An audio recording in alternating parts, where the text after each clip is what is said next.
Oh, I had an eighth grade teacher quit mid-semester because she couldn't take it anymore. My class was being super obnoxious to her and would relentlessly ask for bathroom passes, and she started refusing to get them out. And so my classmates would just be like, okay, we're going out the window. If you don't give us these, we're going to go out the window. And follow through. They went out the window. Oh man, we had my English teacher, I think in like 10th grade or maybe it was 11th grade, I can't remember now. He brought on a student teacher, and this woman was not prepared for what was about to happen to her.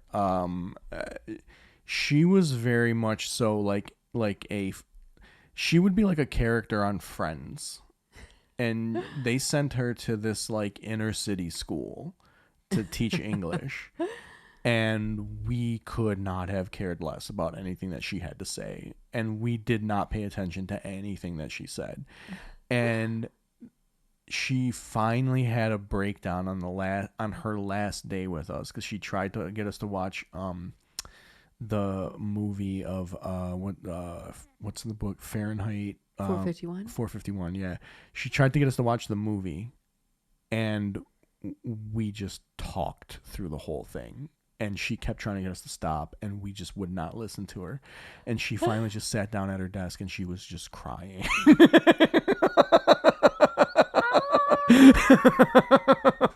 Was that her last day? That was her last day. Like, that was literally not her last day as far as like she quit, but that was like just her last day. Like, she was just done. Like, that was her last. She was only supposed to be there for like 2 months, and that was literally like her last day. Oh, I bet she was so relieved. Oh my! I guarantee you, she was. I'm sure she probably bitched about us to her friends relentlessly. She may have lost friendships because of us, because she just talked about us constantly. Oh, do you think you caused her to drink? I would not be surprised if we did. I'm fairly certain she probably started drinking. I know so many teachers that started drinking a lot more when they after we all graduated college and they went into teaching. When I substitute taught for a little bit, oh, that was the worst. High school was terrible. Yeah. They have no respect for you. Yeah, no. We had one substitute teacher who like knew that we were not going to give a fuck about the lesson plan, so he would just go up and do like stand-up bits. For real? Yeah, he would just do stand-up basically the whole hour. I mean, he was doing like comedians' jokes. Like, we didn't know that at the time because we, we're like kids. We're not watching stand-up. We don't, so we're just like, oh my God, he's so funny. And then like I grew up and I'm like, oh, he did it. He stole all those jokes. He stole all those jokes.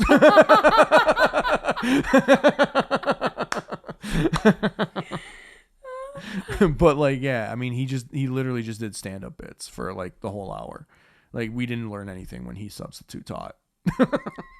And everybody loved him. He was everybody's favorite substitute teacher. Diego told me, he's like, you care too much, Sam. He's like, I just sit on my phone and I just scroll. And I was like, but the handbook says not to do that.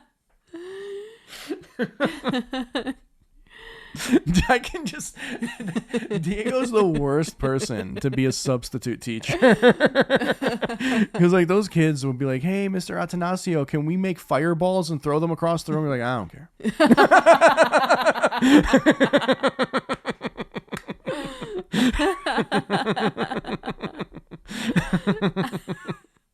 He was so chill with it. Like, and when I taught, I didn't even think we were being that loud, but other teachers would feel the need to come in and be like, hey, just wanted to check everything is cool in here. And it's like, yes, I don't know how he worked wonders with them, just sitting and them not being loud.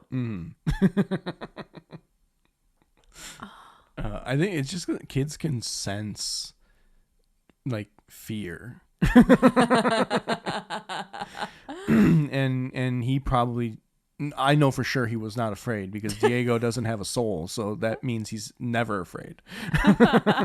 So like the kids, I think, caught that aura coming off of him, and were just like knew that like we need to like chill out. But I think they could probably sense the fear on you, Sam.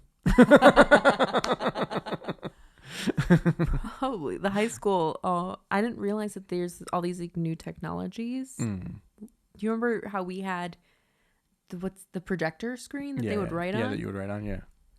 They now have the electronic projector screen, but the special projector board. Okay. That I didn't realize was not a whiteboard. I wrote all over it. And the honors kids are the meanest. The honors kids are the biggest bullies. And not only were they being mean to me, but at the end of the class, I am glad that they did this. They're like, why did you even write on that? And I'm like, it's not a whiteboard. And they're like, no, you move it. And the whiteboard's behind it.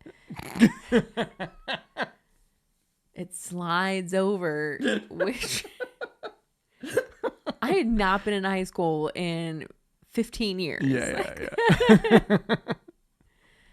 I mean, that's a good thing that you've not been in high school for 15 years. That's a good thing. I spent all my lunch break trying to scrub it off. And it's a very porous surface. I'll say that. I don't know. I remember after like the classes in front of me that would graduate, like a week or two later, you would see a bunch of them come back just to like hang out. They would just like come back for some reason and just like walk the halls and like they like just hang out, you know? And so like I remember as an underclassman, I always thought that was like so cool. Yeah, same. So then like I did it. And I was like, this is weird. I'm like, I shouldn't be here. Yeah, I thought it was like the coolest thing too when I would see them. But yeah, I never did that myself. Yeah, no, it felt so weird. Like as soon as I left, I was like, I am never doing that again. That was so awkward. Yeah, I think the people who I saw do it multiple times, I think now as an adult, that was a red flag that they just weren't happy with. Yeah, where they. Well, I don't know.